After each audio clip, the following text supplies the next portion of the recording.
السلام علیکم रहमतुल्लाहि वबरकातुहू।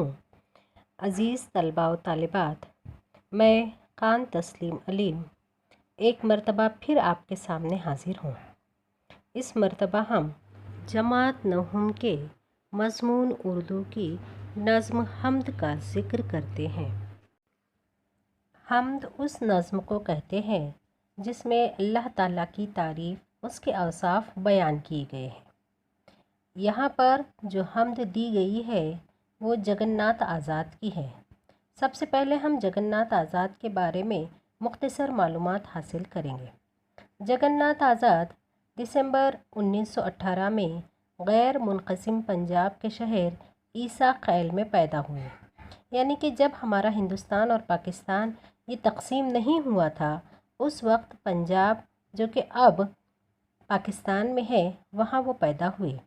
इनके वालिद का नाम तिलक चंद महरूम, जो कि उर्दू के बहुत बड़े शायर भी थे। जगन्नाथ आज़ाद ने फ़ारसी अदब में एमए भी किया और सहाफ़त की हैसियत से अपने खिदमात को अंजाम दिया। तक़सीम हिंदुस्तान के बाद वो हिंदुस्तान चले आए और माहनामा आजकल के नायब मुदीर मुकर्रर हुए। सरकारी मुलाजिमत से सुबकदोशी के बाद जम्मू कश्मीर यूनिवर्सिटी में शोबे उर्दू के सदर के अहदे पर फायज हुए। यहाँ पर उन्होंने तकरीबन बहुत साल तक काम किया। उसके बाद उनके 15 शेरी मजमूए भी शाया हो चुके हैं, जिनमें बेकरा, वतन में अजनबी और सितारों से आगे मशहूर है। ये इक़बाल की हयात व ख़िदमात से बहुत ज़्यादा मुतासिर हुए थे और इन्होंने एक किताब लिखी जिसका नाम है इक़बाल और मग़रबी फ़लसफ़ा, जो कि बहुत ज़्यादा मशहूर हुई। इस तरह से 24 जुलाई 2004 को जम्मू में जगन्नाथ आज़ाद का इंतकाल हो गया। अब हम हम्द की तरफ बढ़ते हैं।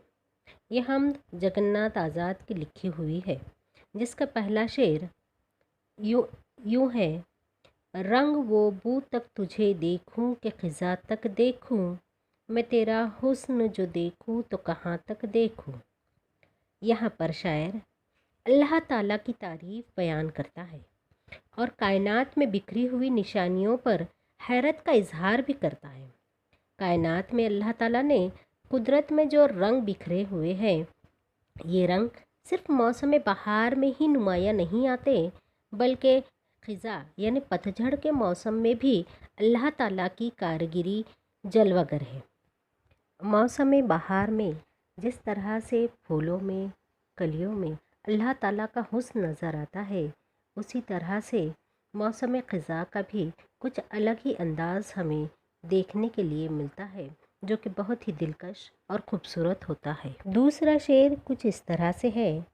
अपने माहौल में देखूं कि सितारों से उधर, तू ही तू मुझको नज़र आए जहाँ तक देखूं। शायर यहाँ पर कहता है कि ए अल्लाह ताला, मैंने दिन में तो तेरी जलवा देखी है, उसी तरह से रात में भी सितारों में भी तेरा हुस्न नज़र आता है। ए अल्लाह ताला, मैं तुझको जहाँ पर भी देखता हूँ, तेरी कुदरत और हुस्न का जलवा नज़र आता है।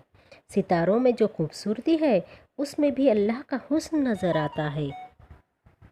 आगे कुछ इस तरह से है। मौज दरिया की कसम, बाद बहारा की कसम, तेरी रफ्तार को अब और कहाँ तक देखो। शायर दरिया के पानी की रवानी का जिक्र करता है और उसमें उठने वाली मौजों का भी जिक्र करता है। बहार के मौसम को फरहत बख्श हवाएं जो दी गई है, ये सिर्फ़ और सिर्फ अल्लाह की ही देन है। इस तरह से शायर दरिया में उठने वाली मौज और बहार की खूबसूरती का जिक्र इस शेर में करता है। ये शेर इस तरह से है। आज तक तुझको जो देखा तो यहीं तक देखा, अब तमन्ना है कि मैं तुझको गुमा तक देखूं।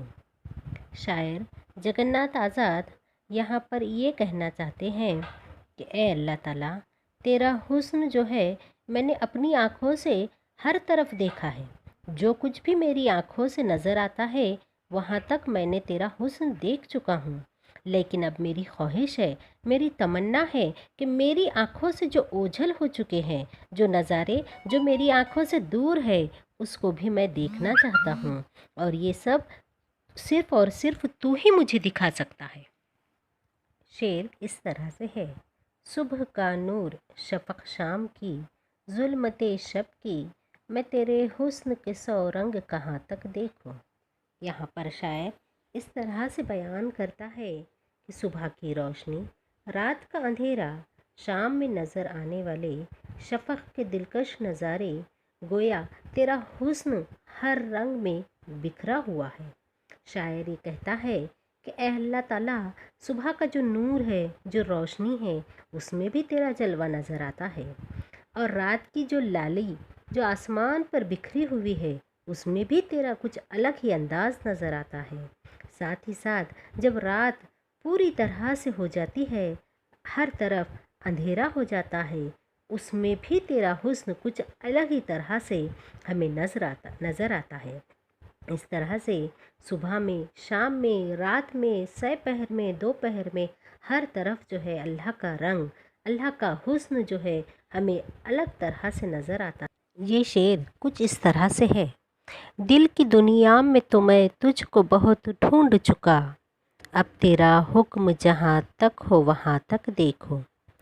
شاعر نے خدا کو اپنے دل کی دنیا میں دیکھ لیا ہے، لیکن اب وہ اللہ تعالیٰ کو وہاں تک دیکھنا چاہتا ہے جہاں تک اللہ کا، خدا کا حکم چلتا ہے اور خدا کی کائنات کے ذرے ذرے پر چلتا ہے، وہاں تک شاعر اللہ تعالیٰ کی عظمت کو دیکھنا چاہتا ہے۔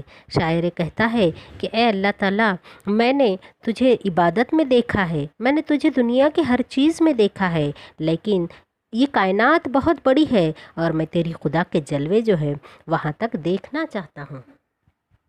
نظم کا آخری شعر، جس میں شاعر اپنا تقلص استعمال کرتا ہے، کچھ اس طرح سے ہے: کیوں نہ قربان تصور ہوں میں آزاد کے آج، نور ہی نور نظر آئے جہاں تک دیکھوں۔ شاعر آزاد اپنے آپ سے مخاطب ہو کر کہتے ہیں کہ اے اللہ تعالیٰ، میں نے تیری قربت، تیری جو عظمت ہے، اس کے بہت سارے نمونے دیکھے ہیں، میں ان عظمت کے اوپر قربان ہونا چاہتا ہوں جس کے سبب ایسے کائنات کے ہر ذرے میں خدا کی کارگری اور حسن دکھائی دیتا ہے۔ اے اللہ تعالیٰ، میں جتنی بھی تیری عبادت کروں، جتنا بھی تیرا شکر ادا کروں، وہ سب کے سب کم ہے۔ اس طرح سے جس نظم میں اللہ تعالیٰ کی تعریف بیان کی جاتی ہے اسے حمد کہتے ہیں۔ ان چیزوں کو دیکھ کر اللہ کی ذات پر یقین پختہ ہو جاتا ہے۔ کائنات میں پھیلی ہوئی بے شمار اشیاء کو دیکھ کر آدمی حیران ہوتا ہے، اور ایسی حیرانی میں بے ساختہ اس کی زبان سے اللہ کی تعریف کرنے لگتی ہے۔ یہ نظم اسی طرح سے اللہ تعالیٰ کی حیرانی اور اس کی نشانیوں کے جلوہ کو دکھایا گیا ہے۔ امید کرتی ہوں کہ آپ کو یہ حمد اچھی طرح سے سمجھ میں آئی ہوگی۔